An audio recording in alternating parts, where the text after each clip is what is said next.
Isa, tudo bem?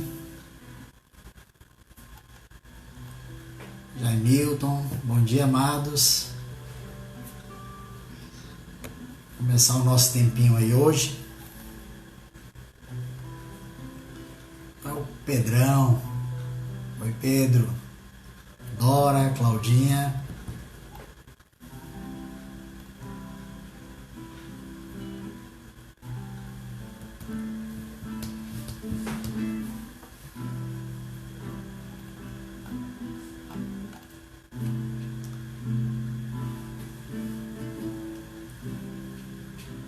Turminha tá entrando aí, estão só chegando. Vamos cantar um pouco até os demais chegarem. Aqui com participação do João Vitor, do Paulo Henrique.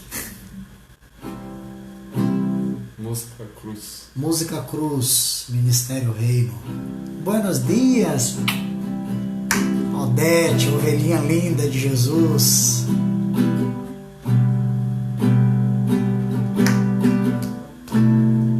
Podia ter rejeitado, mas não rejeitou.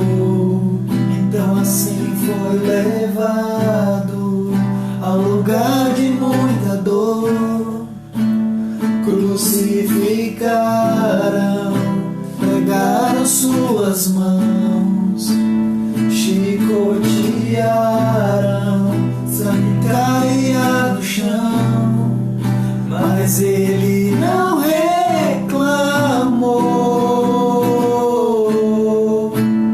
Ele não reclamou.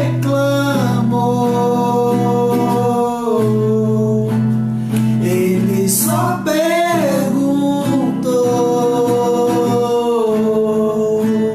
em alta voz gritou: Eli, lama sabachthani, Deus meu, por que desamparaste seu filho?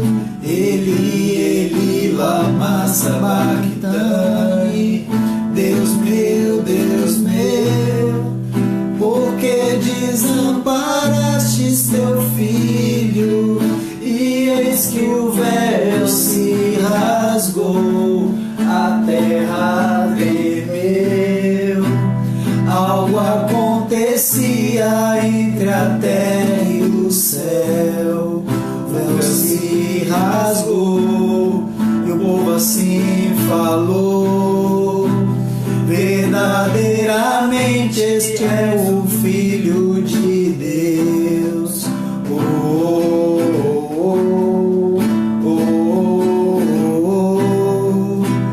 Verdadeiramente és o Filho de Deus.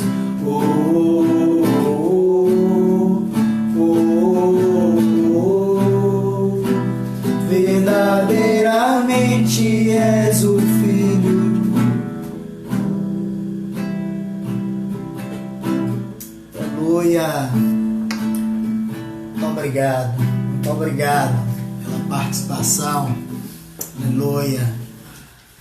Amém. Senhor, nós nos colocamos aqui diante de Ti nesta manhã, porque nós só temos a Ti, Senhor. De todas as coisas que nós possuímos e que nós podemos dizer que temos, o Senhor é a coisa mais importante, a pérola mais preciosa, o maior tesouro que qualquer homem poderia imaginar, sonhar ter.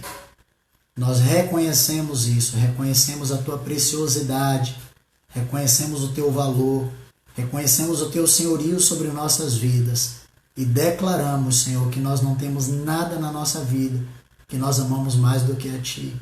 O Senhor é a coisa mais linda que possuímos, a mais preciosa, a mais bela, aquilo que nos encanta, que nos faz mover, que nos dá fôlego de vida, que nos faz respirar, que nos anima todos os dias a levantar, é o Senhor. Muito obrigado, Senhor, por pertencermos a Ti e pelo Senhor pertencer a nós. Nós somos gratos a Ti por isso. Te pedimos que o Senhor nos conduza nesta manhã, em nome de Jesus. Amém, amém. Oi, amados, tudo bem? Um abraço aí para Cibele. Oh, Cibele, quanto tempo eu não a vejo. Um beijo, querida. Fátima tá aí, Vaneide, Zé Vieira, o Gustavo, turma de Cristalina, Goiás, Águas Lindas, Goiás. Olha, família do Raimundo Nonato. Bom dia aí a todos. Nós estamos aqui completando algumas semanas que nós estamos tratando de um assunto que eu entendo que ele seja um assunto sequencial. Jô Roma, de Feira de Santana, na Bahia. Um beijo, minha sogra amada. Nós estamos falando nesses dias sobre o reino de Deus. Hoje a gente chega na quarta parte e eu quero falar sobre a paternidade da igreja. Uma coisa importante é que vocês percebem em tudo aquilo que nós estamos falando, de que não só há uma sequência dos assuntos que nós estamos trazendo, como a gente percebe que Deus está nos chamando para que nós possamos voltar ao início, voltar ao princípio, voltar ao início daquilo que nós cremos, que é o que o Senhor o que o Senhor tem nos ensinado aí nesses dias. Então, o que eu posso dizer para vocês é que, falando um pouco sobre o discipulado no meio da igreja, muita gente fala sobre o discipulado. Eu conheço vários locais, congregações, denominações que usam essa expressão, discipulado. Só que em muitos lugares a gente percebe que o discipulado ele está mais próximo de uma doutrina do que de uma prática que ela revele o coração pastoral de Deus de ir atrás da centésima ovelha. Então a gente percebe nas práticas de discipulado que existem por aí, de que na verdade elas mais parecem uma doutrina, do que uma prática que ela vai revelar esse coração pastoral de Deus. Quando eu falo de discipulado, eu não estou me referindo a uma escala de hierarquia, mas eu estou me referindo a um discipulado de serviço, aonde você vai estar servindo a pessoas que estão chegando e que estão numa situação mais necessitadas de cuidado, de proteção, de amparo, de zelo. E um ponto importante que a gente poderia começar aqui, que eu poderia começar dizendo para vocês, é que a palavra fala que nós não somos o povo que retrocedemos. E eu posso acrescentar, se eu puder fazer um acrescento aí nessa expressão da Bíblia, eu posso dizer que, pelo que nós temos aprendido com Jesus, nós não abandonamos a verdade, mas também não abandonamos as pessoas. Nós precisamos, como pastores, ter essa preocupação, esse zelo de não abandonarmos nem a verdade e nem as pessoas. Eu quero que vocês lembrem de que na semana passada nós lemos aqui alguns textos e eu expliquei para vocês sobre a diferença entre você ser discípulo de Jesus e você ser discípulo de Moisés. E a gente falou sobre isso no episódio lá em Mateus, quando ele fala sobre a cura do cego. E depois que o cego foi curado, ele é levado lá diante dos homens mais importantes daquela cidade e eles querem saber por que quem fez a cura daquele homem. E num determinado momento, nós conversamos sobre isso, eles perguntam, o ex-cego pergunta assim para ele: por acaso vocês também querem ser discípulo dele? E os homens respondem: discípulo dele é tu, porque nós somos discípulos de Moisés. E ali É essa palavra, discípulo, que eu quero começar hoje, falar sobre o que é o discípulo, o que é o discipulado, porque o que nós conversamos na semana passada é qual a diferença entre você ser um discípulo de Jesus e você ser um discípulo de Moisés. E eu falei para vocês que a subida do monte, ela demonstrou uma grande diferença entre Jesus e Moisés. Porque Moisés subiu para encontrar o Deus da lei e Jesus subiu para se encontrar com o Pai. Moisés, ele não podia ver Deus, Jesus via Deus, porque ele e Deus eram um. Moisés, ele voltou com tábua de pedra e Jesus voltou com a voz de Deus dizendo assim: este é meu filho. Moisés subiu sozinho e Jesus subiu levando amigos para a presença de Deus. Então Moisés, ele representava uma igreja de uma visão que nós temos hoje em dia. É uma igreja cheia de mandamentos, de frieza, de falta de relacionamento, de opressão, de medo, de pavor. E a gente percebe isso quando os pais daquele cego, daquele ex-cego agora, quando eles são cobrados por aqueles homens, ele diz assim: olha, nós não temos nada a ver com isso, pergunte para ele, porque a palavra diz que eles estavam com medo. Então os discípulos de Moisés, eles causam medo, eles causam pavor. E Jesus, ele representa um modelo de igreja que nós precisamos viver, que é um modelo de relacionamento, de vida, de misericórdia, de cura, de compaixão pelos perdidos, de perdão pelos pecados, de vida e de família. Então, na semana passada nós falamos sobre isso, sobre o que é ser um discípulo de Moisés e o que é ser um discípulo de Jesus. E hoje nós vamos falar sobre o discipulado. E aí eu estou dizendo para vocês que nós precisamos rever sobre o que seja discipulado. No texto que nós lemos lá em Mateus 13, ele fala sobre a parábola da semente. E eu queria que vocês se atentassem para um detalhe super importante que é na parábola da semente. Está lá em Mateus capítulo 13.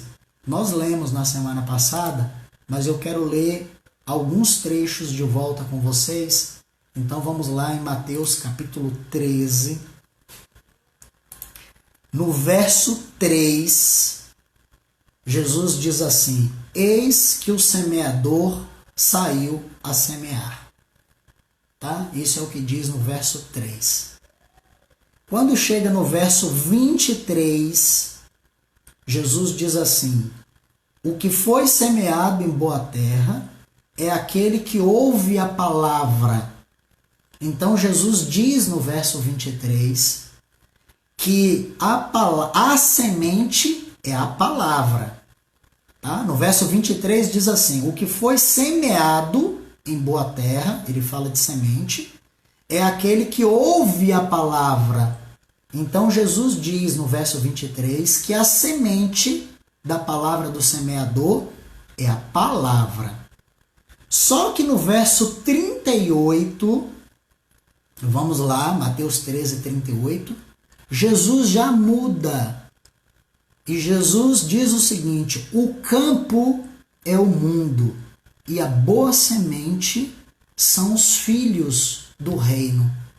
Então Jesus, que no verso 3 ele diz que o semeador saiu a semear, no verso 23 ele diz que a semente é a palavra do reino. Quem é a palavra? É Jesus.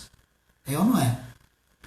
João diz que no princípio era a palavra, e a palavra estava com Deus, e a palavra era Deus. Tá? Então, Mateus 13, 3 diz que o semeador saiu a semear. No verso 23 diz que a palavra é a semente. Mas no verso 38 diz que a semente são os filhos do reino. Então Jesus mudou. Ou seja, a palavra, que era Jesus, ela se multiplicou. E no verso 28, ela já não é mais Jesus, ela agora são os filhos do reino. São as pessoas. Então a gente percebe que no início, quem era a semente era Jesus. Porque ele está falando de um semeador que saiu para semear sementes. Quem era a semente? Jesus. Porque no verso 23 ele diz que a semente era a palavra e a palavra é Jesus. Só que no verso 38, ele já diz que a boa semente são os filhos do reino. Ou seja, você percebe que mudou. Jesus deixou de ser a semente e a semente agora somos nós, porque Jesus se multiplicou na vida dos discípulos e os discípulos se multiplicou na vida de outros discípulos, outros discípulos, outros discípulos. Então nós agora somos a semente. Esse é o primeiro ponto que eu queria que você se atentasse para hoje. Então, Jesus era a semente, no verso 23. Agora Jesus não é mais a semente, porque a semente de Jesus foi plantada, ela germinou e ela gerou outros frutos com outras sementes, que foram os discípulos. E agora, a semente somos nós. Bom, primeiro eu queria que você se atentasse ao seguinte: quando a palavra fala semente, o semeador saiu a semear. Ele tinha uma semente. E aí no verso 38, que diz que agora a semente somos nós, somos os filhos do reino. O que é a semente? Se você é semente, você tem que saber o que é uma semente, tá? Então eu vou colocar aí para vocês o que significa semente. Lá no original, semente, amados, vem da palavra sêmen.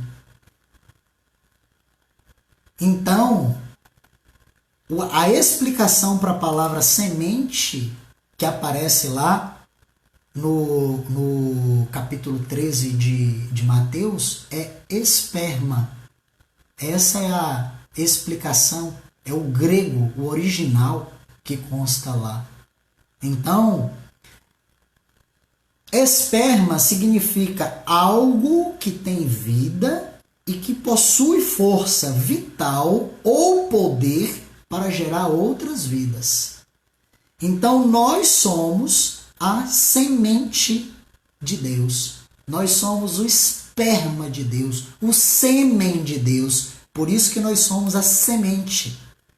Nós possuímos em nós o sêmen de Deus, que é o Espírito Santo. E se nós somos sementes, que eu falei para vocês na semana passada, que nós temos que pensar como semente, nós temos que ter cabeça de semente, então se nós temos a vida de Deus, o sêmen de Deus em nós, nós podemos e devemos multiplicar a vida de Deus. Olha que coisa linda. Quando eu digo Mateus capítulo 13, verso 23, que diz que Jesus é a semente, porque a palavra é a semente, e no verso 38 diz que não é mais Jesus, que agora somos nós somos a semente. Então Jesus, ele tinha o sêmen de Deus, por isso ele era a semente de Deus, e nós agora somos o sêmen de Deus, nós temos a semente de Deus, e nós é que geramos vida, ou melhor, nós temos a vida e multiplicamos essa vida que habita em nós. Que coisa linda, né? Bom, primeiro ponto, eu falei para vocês sobre o semeador. Tá? Segundo ponto, eu trouxe para vocês agora sobre o que é a palavra semente, que ela vem de sêmen, de esperma.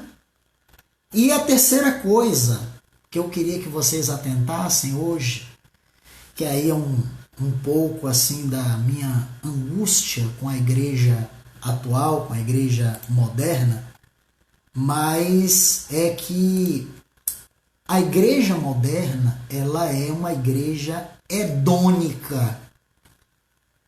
Eu vou pôr aí para vocês, mas a igreja moderna, ela é uma igreja hedônica. Hedônica, por aí, ela vem do grego hedonê, que ela significa prazer, vontade. Então, o hedonismo é uma teoria ou uma doutrina filosófica moral que ela tem um modo de vida que ela visa apenas prazeres pessoais e satisfações materiais. Quando uma pessoa está em busca da sua satisfação pessoal, dos seus prazeres pessoais, das suas satisfações materiais, nós dizemos que essa pessoa, ela é uma pessoa hedônica, tá? Ela vive um hedonismo. E a igreja moderna, ela vem de uma prática hedônica. Ou seja, o que eu quero e o que eu preciso é mais importante do que a necessidade e a vontade de qualquer outra pessoa. Isso é hedonismo. Isso é diabólico, amados. Isso é satânico. E isso está no meio da igreja hoje. A igreja moderna, ela prega de uma forma que ela acaba somente atraindo os hedônicos. Só gente que quer viver no hedonismo. Sabe? Expressões do tipo, pare de sofrer. Deus tem uma bênção para você. Deus te ama. Você é importante para Deus. Venha receber a chave da sua casa. Deus quer te abençoar. Deus quer te dar um carro novo. Deus quer fazer isso na sua vida. Esse tipo de discurso, ele é voltado para o homem.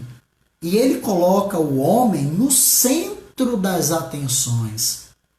E esse tipo de homem hedônico, que só está preocupado com o seu prazer e as suas necessidades materiais, ele vem para a igreja. E ele se preocupa, se importa, se ocupa somente consigo mesmo. E ele deixa de lado o coração pastoral de Cristo, de ser semente e de multiplicar a vida.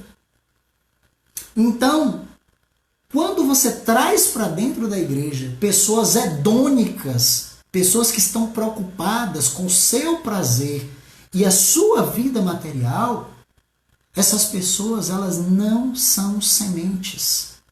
Elas não geram vidas.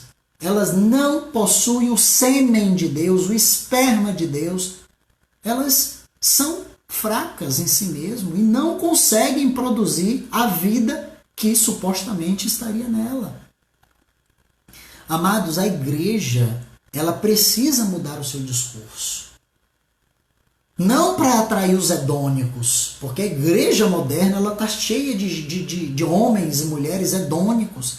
Sabe quem nós precisamos atrair? Os feridos. Os feridos são aqueles que estão cansados e sobrecarregados e que precisam ser pastoreados.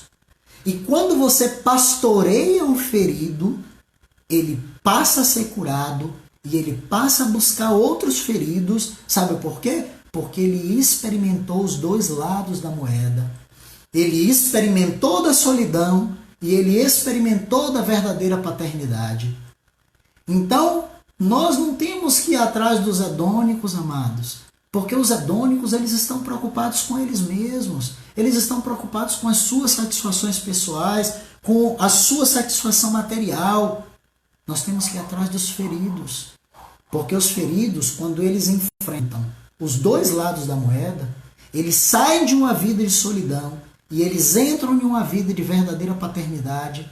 Ele sai de uma vida onde ele era ferido e ele passa para uma vida onde ele é curado, e a partir daí ele consegue gerar vida.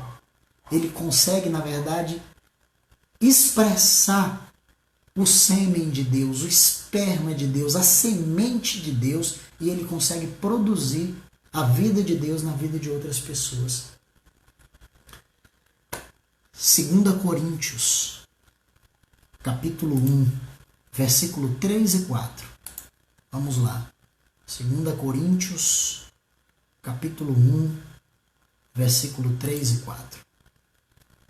Ele diz assim: Bendito seja o Deus e Pai de nosso Senhor Jesus Cristo, Pai das misericórdias e Deus de toda consolação, que nos consola em toda a nossa tribulação, para que também possamos consolar os que estiverem em alguma tribulação. Porque pela consolação com que nós somos mesmos, somos consolados por Deus. Amados, sabe o que Paulo está dizendo aqui? Que o sofrimento de Jesus gerou em Jesus a capacidade de consolar os apóstolos. Jesus podia consolar os apóstolos porque o sofrimento dele gerou nele capacidade, poder para consolar os apóstolos. E ele podia dizer assim: fiquem tranquilos, eu passei por isso. Então eu quero consolar vocês com o consolo que eu recebi do meu Pai. E o sofrimento dos apóstolos gerou neles a capacidade de consolar os seus discípulos. Paulo dizia isso. Paulo dizia assim: olha, eu fui preso, eu sofri, eu passei por dificuldades. Então, Paulo podia ensinar as pessoas, consolar as pessoas, porque ele foi consolado por Cristo. Cristo foi consolado por Deus. E assim sucessivamente, amados, até chegar em nós. O sofrimento que eu passei na vida, na minha vida cristã, ele serve para me dar condições de consolar outras pessoas que estão feridas. E esses feridos que agora estão curados, eles precisam ter experiências nas tribulações para eles poderem consolar e curar outros que vierem depois deles. Então, qual é a característica da semente? É o poder de gerar uma sequência de vida. Esse é o poder da semente. A semente é essa, amado. Você pega uma semente de manga e você planta e ela dá uma mangueira e gera várias outras mangas. Aí você pega uma dessas mangas, pega a semente dela e gera outra mangueira que gera várias outras mangas. Depois você pega cada uma dessas mangas, pega uma semente dela, planta e gera outra mangueira que gera... Entendeu? Então, o consolo que nós recebemos, que Cristo recebeu de Deus, ele serviu para capacitar Cristo a ser semente. Por isso que em Mateus 13, no verso 23, Jesus era a semente, Jesus era o sêmen de Deus, o esperma de Deus, era Jesus. E aí Jesus foi plantado e gerou frutos, os discípulos deles. E aí esses frutos, eles eram sementes. Eles foram plantados e geraram outros frutos. São plantados e geraram outros frutos. Então a característica da igreja é essa. É o poder de você gerar frutos. E você só consegue gerar frutos na vida de outras pessoas se você deixar de ser hedônico e você passar a ser uma pessoa ferida e que está atrás de cura. Porque a igreja, ela não foi feita para o hedonismo. A igreja não foi feita para estar raspando ferida de gente que quer coceira. A igreja não foi feita para isso. Para estar passando a mão, olha coitadinho, olha pobrezinho, Deus vai lhe abençoar, porque Deus é maravilhoso, porque você merece, você é um filho de Deus, você tem direito, exija o seu direito. Gente, isso é hedonismo, amados. Isso é diabólico, isso é satânico. A igreja não foi feita para estar coçando ferida de ninguém. A igreja foi feita para curar pessoas, para pastorear pessoas e para que essas pessoas elas se tornem poderosas em vida para poderem curar outras. É a sequência de vida da igreja. E nós, amados, nós somos um povo da consolação. Olha, esse texto de 2 Coríntios, capítulo 1, versículo 3 e 4, ele diz uma coisa linda. Ele diz que Jesus, que Deus, é o Pai das misericórdias e Ele é o Deus de toda consolação. Que coisa linda! Então, a igreja, se Jesus era a semente primeira, Jesus foi o primeiro sêmen, a semente de Deus. Se Jesus era a semente de Deus e ele tinha essas duas características, qual eram as características? Pai de misericórdias e Deus de toda consolação. Misericórdia e consolação. Essa semente, na hora quando ela brota, ela tem que gerar misericórdia e consolação. Quando essa semente morrer, nasce outra, misericórdia e consolação. Então a igreja, ela precisa ser uma igreja de misericórdia e de consolação. Amém? Guilherme Ferreira, lá de São Paulo, está dizendo que como nós não temos nada de bom em nós mesmos, nós só podemos consolar alguém em suas tribulações, lançando mão do consolo que recebemos de Deus em nossas próprias tribulações. É verdade, Gui. É verdade. Mas a igreja, além do consolo de Deus, ela ainda tem uma coisa linda, que é a experiência dela mesma. A experiência. Nós não temos nada de bom em nós, mas nós temos o poder do Espírito Santo trabalhando em nossas vidas, que vão gerando novas experiências. E mesmo eu não tendo nada de bom em mim, aquilo de poderoso que o Espírito Santo fez na minha vida, ela serve de consolação para outras pessoas. Amém? Então, a igreja, amado, vou dizer uma coisinha aqui para vocês. A igreja, ela é formada por dois tipos de pessoas.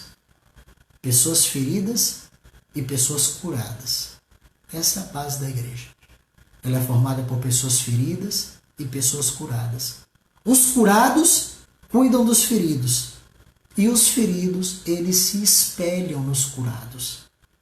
Então, por isso que é muito importante a gente entender que quando nós consolamos as pessoas, nós consolamos elas não só com o consolo que recebemos de Deus, mas também consolamos ela com o consolo que Deus trouxe na nossa vida, na nossa experiência, naquele momento da vida que nós estamos passando. Por isso que eu digo, repito, a igreja é formada por dois tipos de pessoas. Pessoas feridas e pessoas curadas. O curado, ele não é melhor do que o ferido. Ele simplesmente é uma pessoa que passou pela ferida e já foi curado. Então, qual é o objetivo dele hoje? Os curados cuidarem dos feridos e os feridos se espelharem nos curados.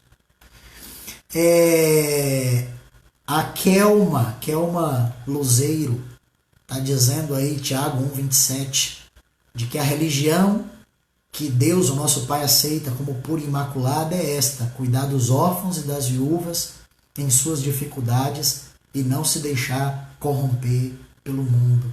Amém. Amém. Bom, sabe qual é o problema? Que a igreja moderna enfrenta hoje é que nós nos acostumamos com uma vida de igreja que seja menor do que isso. Deus tem um padrão de vida de igreja, e nós não podemos nos acostumar com um padrão menor do que o padrão que Deus tem. E o problema da igreja hoje é que nós nos acostumamos com uma vida de igreja que seja menor do que aquela que Deus tem.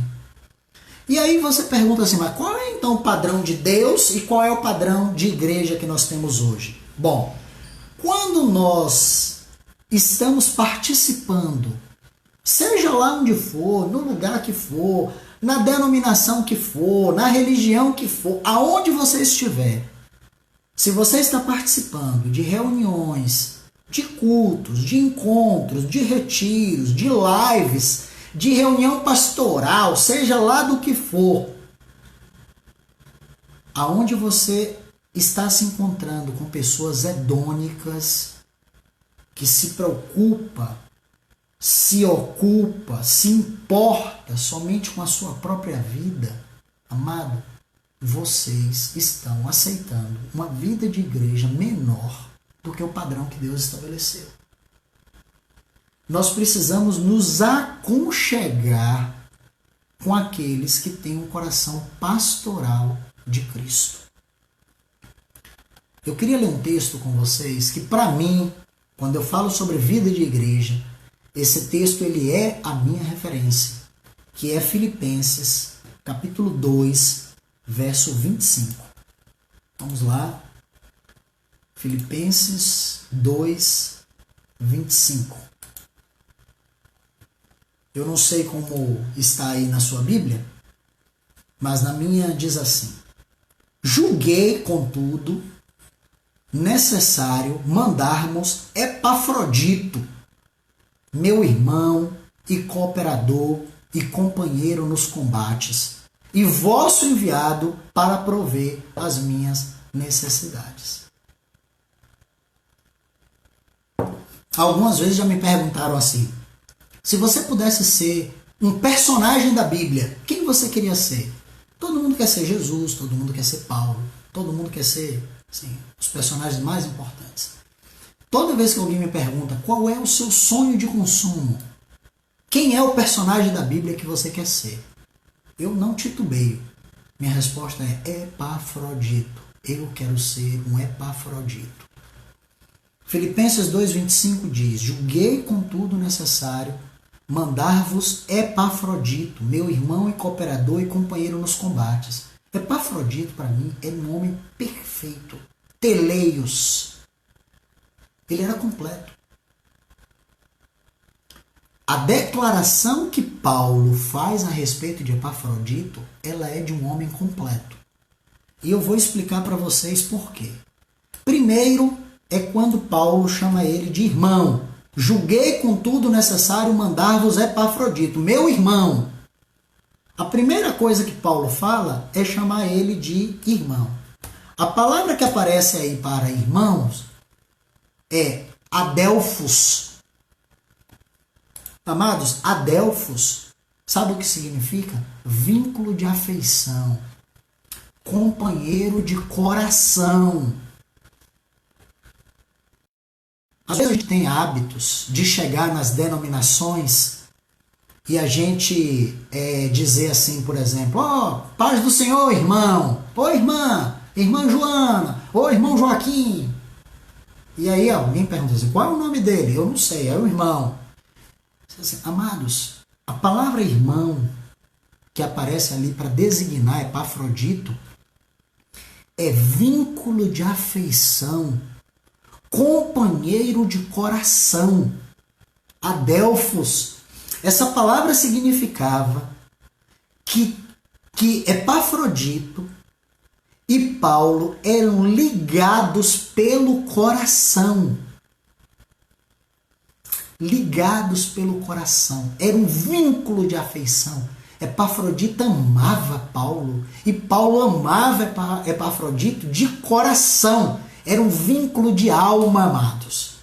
Não era assim, quando ele fala assim: meu irmão, não é seu irmão, paz do Senhor, irmão. Não.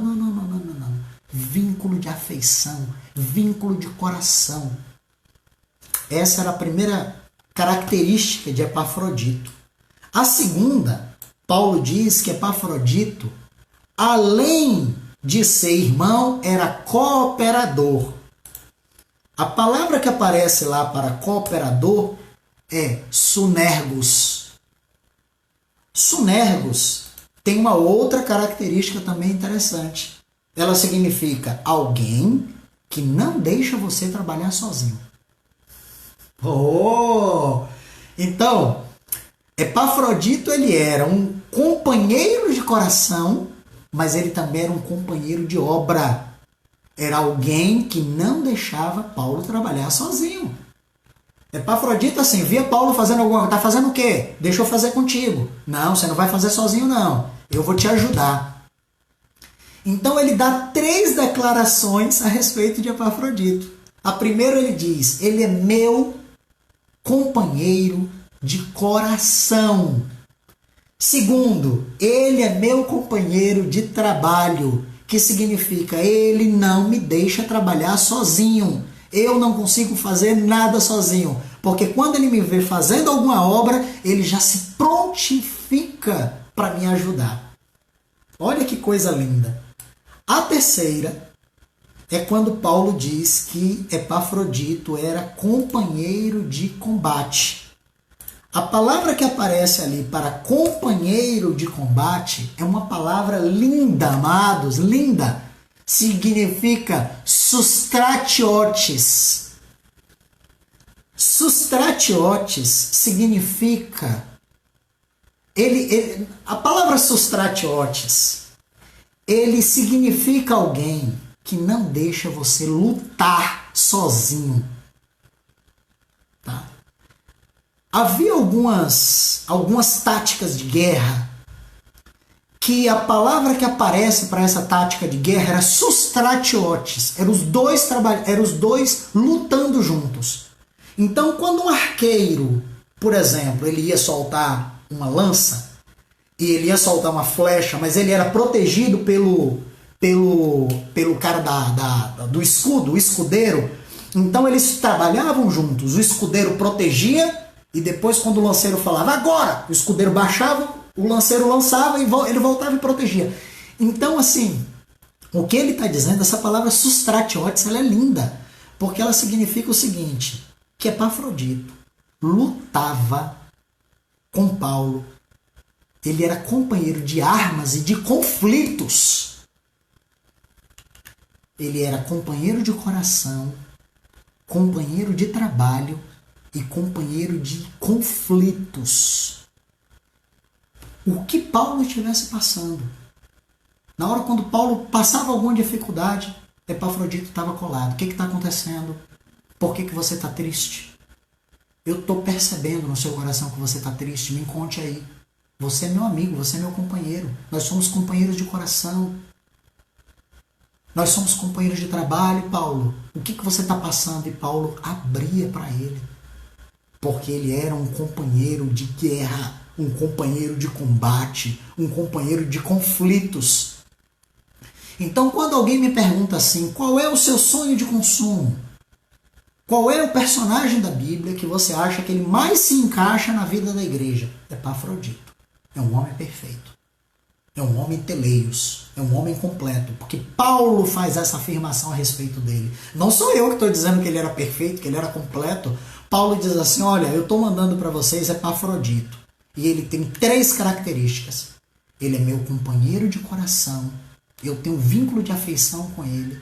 Eu e ele, nós temos união na alma. Ele é meu companheiro de trabalho. Ele não me deixa trabalhar sozinho. Quando ele me vê trabalhando, ele vem para me ajudar. E ele é meu companheiro de conflito. Quando ele me vê no meio de uma guerra, ele vem para me ajudar. Ou protegendo, ou guerreando.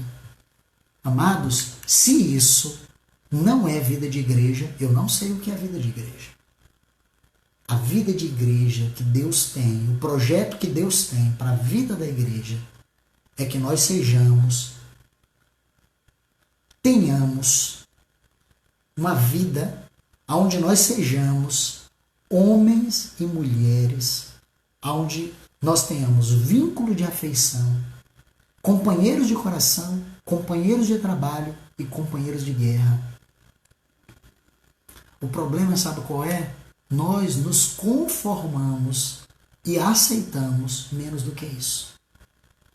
E aí você aceita ir numa congregação, você aceita ir num local, você aceita ir num lugar onde as pessoas te chamam de irmão. Mas você não tem com essas pessoas vínculo de afeição. Você não tem com essas pessoas vínculo de trabalho. Todo mundo lhe vê trabalhando e ninguém vê lhe ajudar. E você não tem com essas pessoas vínculos de conflitos. Você passa as suas guerras. E ninguém está ali para lhe ajudar. Ninguém. Nós precisamos ser Epafroditos e nós precisamos ter na igreja mais Epafroditos. Essa era a vida de Jesus. Quando Jesus está com os discípulos, Jesus olhou para a multidão e a palavra fala que Jesus se compadeceu delas, porque elas eram como ovelhas sem pastor. Amados, elas não eram bodes, porque se elas fossem bodes, elas estavam no mundo. Mas a palavra fala que Jesus olhou para elas e viu que elas eram ovelhas. Se elas eram ovelhas, Jesus estava se referindo a pessoas que estavam no reino. Mas elas não tinham pastor. Não tinham epafroditos na vida delas. Elas não tinham companheiros de coração. Elas não tinham companheiros de trabalho. Elas não tinham companheiros de guerra. E elas guerreavam sozinhas. E elas estavam aflitas. E elas estavam cansadas. E é para essas pessoas que nós fomos enviados. Jesus diz que ele foi enviado para as ovelhas perdidas da casa de Israel. E muitas vezes nós estamos indo para o mundo atrás de pessoas feridas. Para quê? Para trazer essa pessoa para dentro de um lugar onde ela será mais ferida ainda, onde ela vai sofrer mais, onde ela não vai receber apoio. Não é essa a vida da igreja. Nós precisamos ter um lastro de vida na igreja, ter uma postura de vida onde as pessoas entrem e elas se sintam amadas, acolhidas, protegidas, honradas, curadas, amados. E onde elas experimentem os dois lados da moeda e elas digam assim: eu vou lá no mundo buscar mais gente para vir para cá, porque aqui tá bom demais. O problema é que nós pegamos pessoas do mundo, trazemos elas por meio da igreja, ferimos elas mais e elas vão embora mais feridas do que o que entraram. Amados, tem alguma coisa errada. Tem alguma coisa errada nisso. O que nós precisamos é de mais irmãos, que além de irmãos sejam cooperadores, não me deixem trabalhar só, venham me ajudar no trabalho e que sejam companheiros de combate, que venham me auxiliar no combate, não me deixem sozinho na linha de frente, na frente da batalha. Mas alguém que vai dizer assim: olha, estou te protegendo, atira que eu te protejo. Ou então a pessoa diz assim: olha, me protege que eu vou lhe defender. É o que nós precisamos, amado. E nós não podemos aceitar menos do que isso.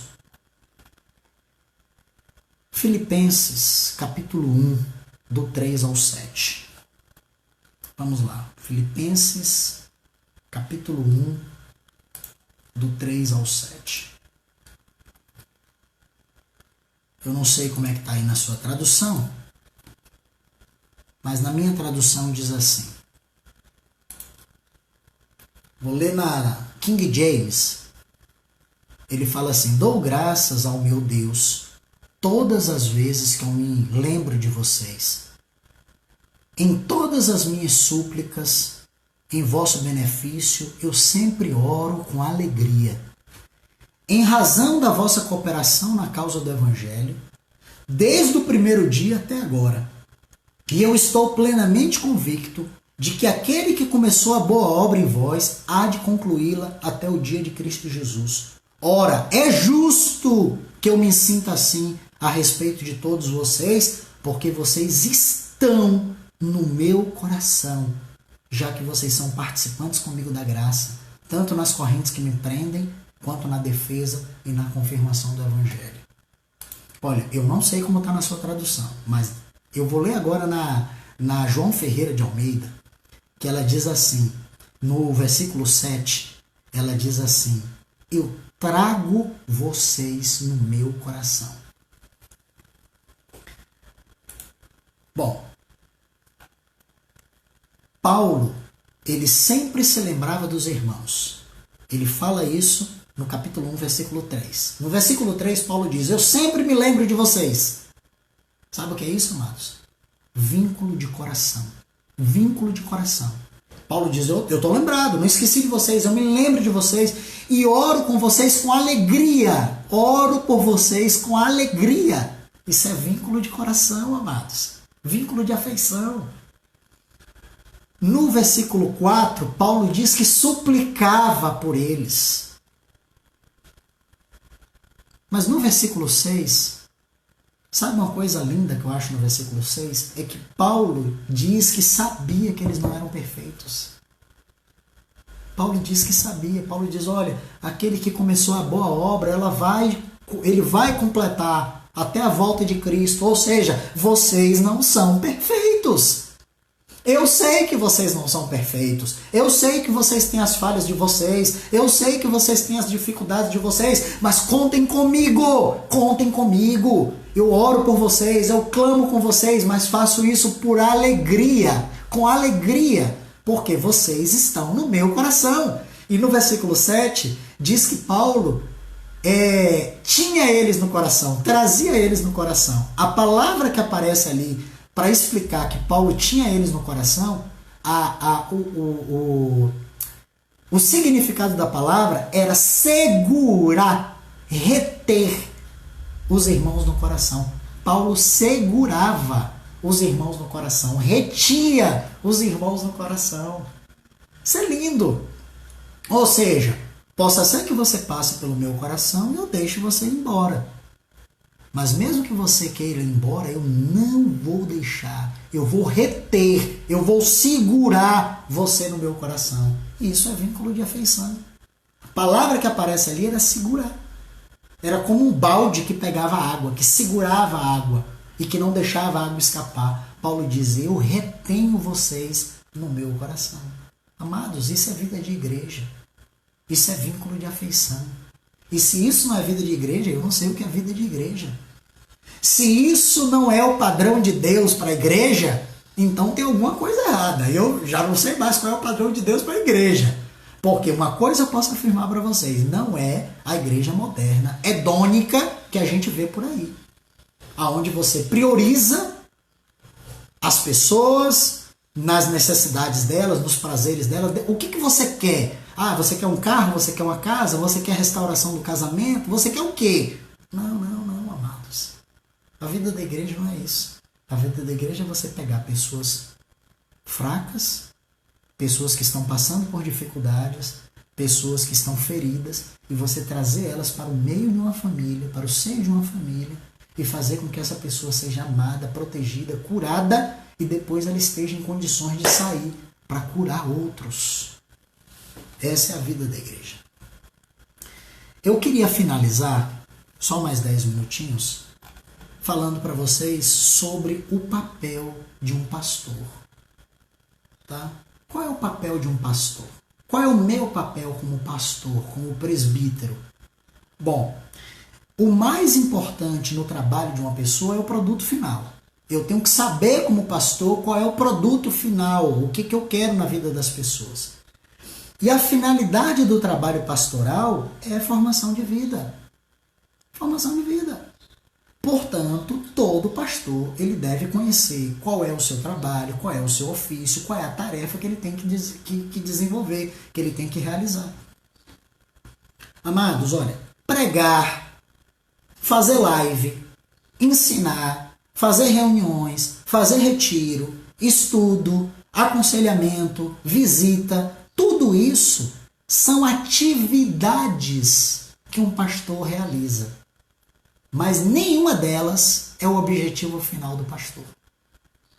O meu objetivo final não é fazer reunião, não é fazer live, não é fazer retiro. Isso aí são tarefas que eu desempenho, mas esse não é o meu objetivo final. Eu não posso sentar em casa e dizer assim, pronto, graças a Deus fiz a minha tarefa da semana, preguei em 2 lugares, fiz uma live, fiz um estudo e tá tudo bem, tá tudo tranquilo. Não é esse o meu objetivo.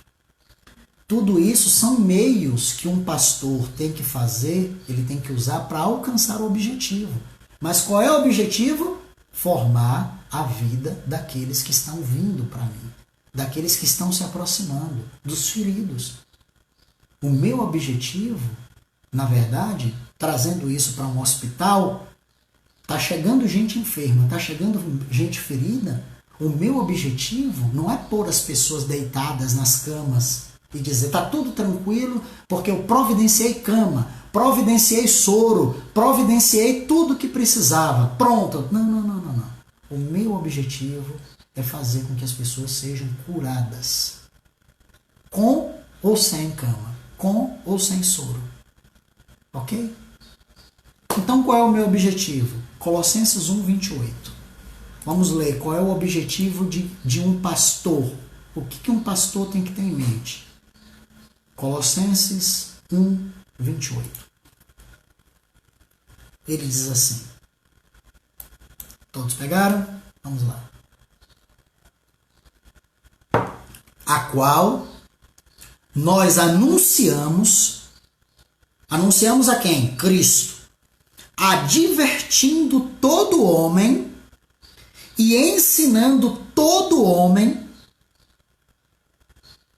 em toda sabedoria, a fim de que apresentemos todo homem perfeito em Cristo.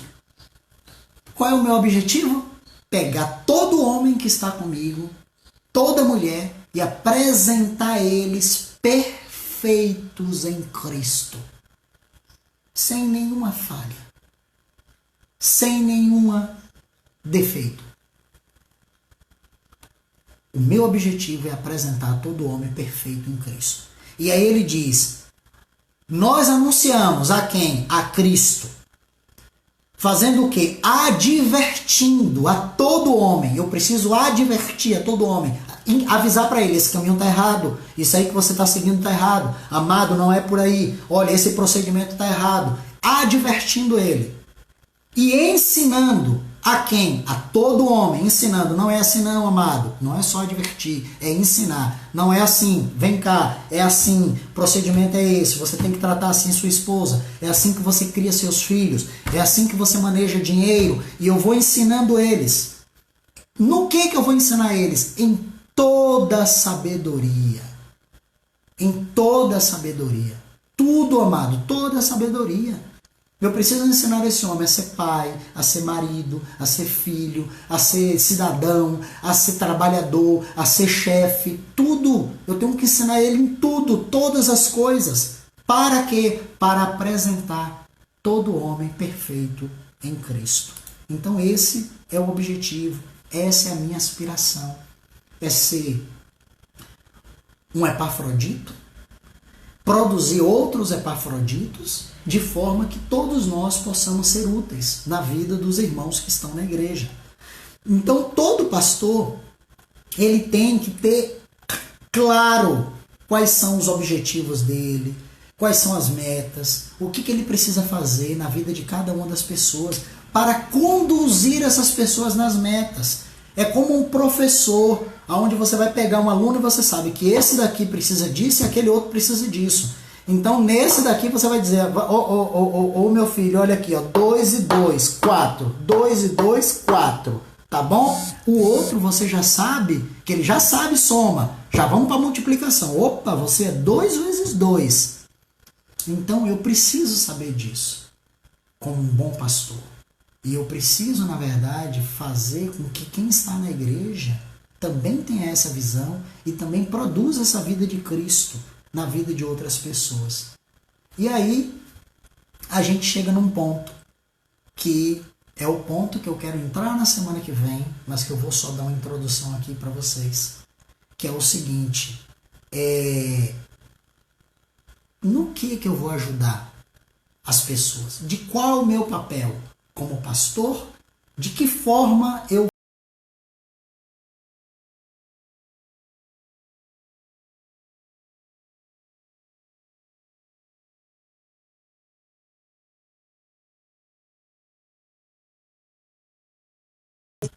Vamos lá, 1 Pedro, capítulo 1, verso 18. Ele diz assim, sabendo isto, que não foi mediante valores perecíveis, como prata ou ouro, que vocês foram resgatados de um modo de vida vazio e sem sentido, ensinado pelos vossos antepassados. Na tradução João Ferreira de Almeida, ele diz assim, sabendo que não foi mediante coisas corruptíveis como prata ou ouro que vocês foram resgatados de um fútil procedimento que os vossos pais vos legaram. Sabe o que Pedro está dizendo aqui? Pedro está dizendo o seguinte, olha, deixa eu falar uma coisa para vocês. O preço que tirou vocês de uma vida fútil não foi um preço fraco, barato, como prata ou ouro. Isso custou a vida de Cristo. Custou o sangue do Cordeiro, que morreu na cruz. Custou muito caro. Então não foi mediante coisas corruptíveis como prata ou ouro. Foi muito caro. o preço que foi pago para resgatar vocês de uma vida fútil, de um procedimento vazio, sem sentido, que vocês aprenderam com os pais de vocês, com os antepassados de vocês. E aí a gente entende aqui que nós viemos de um modo de vida fraco, de um modo de vida vazio. Quando a gente chega no reino, nós precisamos de alguém que nos ensine, de alguém que chegue pra gente e diga assim: olha, amado, isso aqui, queridinho, é prática de vida vazia. Ah, mas meu pai me ensinou assim. Seu pai estava errado. Ah, minha mãe se falar, porque minha avó dizia, olha, esquece o que tua avó dizia, esquece o que teu pai dizia, esquece o que tua mãe dizia. Agora é o reino. Esse reino tem um rei, e é o que esse rei diz. Então, nós ensinamos esses homens e essas mulheres a terem um novo procedimento de vida para que eles mudem. E o ser humano, aí eu já vou entrar na palavra da semana que vem, o ser humano, ele é formado por 5 coisas, que é o que nós vamos trabalhar na semana que vem. Ele é formado por estilo de vida, conduta, forma de pensar, e forma de ser. 4 coisas. Estilo de vida, conduta, forma de pensar e forma de ser. O meu estilo de vida são os meus gostos e costumes. A minha conduta é tudo o que eu faço e o que eu digo. A minha forma de pensar são as minhas escalas de valores. E a minha forma de ser são os meus traços de caráter. Ah, eu sou assim porque eu sou da Bahia, porque eu sou de não sei aonde. Meu caráter é esse. Então, toda essa maneira de viver, amados, nós herdamos dos nossos pais, dos nossos antepassados, dos nossos familiares e das pessoas que nos rodeiam. E com todo esse peso, essa carga do passado, dos traumas da minha infância, de tudo que eu passei, eu chego no Senhor. Por isso que eu estou afirmando que a gente chega fraco, que a gente chega doente, que a gente chega... como é que eu posso dizer? Que a gente chega ferido. Porque nós trazemos esses traumas, trazemos tudo isso que está errado. E a gente traz essa carga. E somente uma profunda mudança de atitude e uma fé genuína na obra da cruz é que vai romper o passado, é que vai romper o meu estilo de vida, é que vai romper a minha conduta, vai romper a minha forma de pensar e vai romper os meus traços de personalidade. E não é um evangelho aguado que as pessoas ensinam por aí, não é você assistir live e você apenas ir num culto que vai fazer você mudar de vida. Você precisa ter, amados, você precisa ter epafroditos na sua vida. Você precisa estar cercado de pessoas que possam te ajudar. O primeiro passo é a gente entender isso, que quando nós chegamos na igreja, a forma como nós chegamos destruídos. Estilo de vida errado, conduta errada, forma de pensar errada, escala de valor errado, caráter errado, está tudo errado. E não adianta quanto tempo você tem no reino. Você pode ter 10 anos, 15 anos. Eu conheço gente de 20 anos no reino e que ainda está todo errado. Porque nunca encontrou epafroditos na vida. Nós precisamos ter profetas na nossa vida. Pessoas que nos advirtam. Pessoas que venham nos admoestar, que venham nos corrigir, que venham nos disciplinar, que venham nos advertir. Todo homem, que venha ensinar a todo homem, que venha formar todo homem, para que esse homem seja apresentado perfeito em Cristo. E quem tem que fazer esse papel? Não é o pastor, é a igreja. Eu não estou falando do papel do presbítero, eu estou falando do papel das pessoas que tem que ter um coração pastoral. Todo mundo que está na igreja. Desde do presbítero até o seu João, que chegou há pouco tempo, tem que ter um coração pastoral de ajudar essas pessoas a terem a sua vida, a sua personalidade, a sua conduta, a sua maneira de pensar transformados para que essas pessoas possam ser úteis ao Senhor. Amém? Semana passada ou semana que vem eu pretendo entrar nisso. De que forma que nós podemos ajudar as pessoas a mudar estilo de vida, a mudar a conduta, a mudar a forma de pensar e a mudar a forma de ser. Amados, isso é discipulado. Era isso que Jesus fazia na vida das pessoas. Se o Evangelho chegou na sua vida, se não lhe transformou, tem alguma coisa errada. O Evangelho, eu venho falando sobre isso, é um Evangelho de transformação. E nós precisamos passar por essa transformação, passar por uma mudança de vida, para que as pessoas olhem para nós e digam assim, meu Deus, como esse homem mudou. Ele não mudou sozinho. E ele não mudou por vontade própria. Ele mudou porque ele encontrou no meio da igreja epafroditos, profetas, pessoas que ajudaram, que acolheram, que amaram, que repreenderam, que formaram. Esses são os discipuladores. Esses são as pessoas que têm coração pastoral. São as pessoas que não são hedônicas, não estão preocupadas consigo mesma, com os seus prazeres, mas estão preocupados em curar outras pessoas porque elas também foram curadas. Amém? Que o Senhor nos abençoe, que o Senhor abençoe a nossa semana. Agradeço por você ter nos escutado até agora, ter nos ouvido. Espero que tenha sido útil para a sua vida e aguardo você na semana que vem para a gente conversar um pouco sobre como que o discipulado acontece prático na nossa vida. Que Deus nos abençoe. Quero orar agora. Senhor Jesus, eu te clamo de que essa palavra produza vida e de que a semente de Deus, o sêmen de Deus que está dentro de nós, que ele venha produzir vida em nós e nas pessoas que nós vamos estar por perto, que nós vamos conviver com elas. Que verdadeiramente, Senhor, o teu reino chegue em nossas vidas e nos transforme e nos mude e nos torne homens e mulheres segundo o coração do Pai. Em nome de Jesus. Amém. Amém, amados. Beijo no coração de todos. Que o Senhor nos capacite. Como diz a Adriana aí, capacite o nosso papel de igreja. Grande abraço. Fiquem na paz.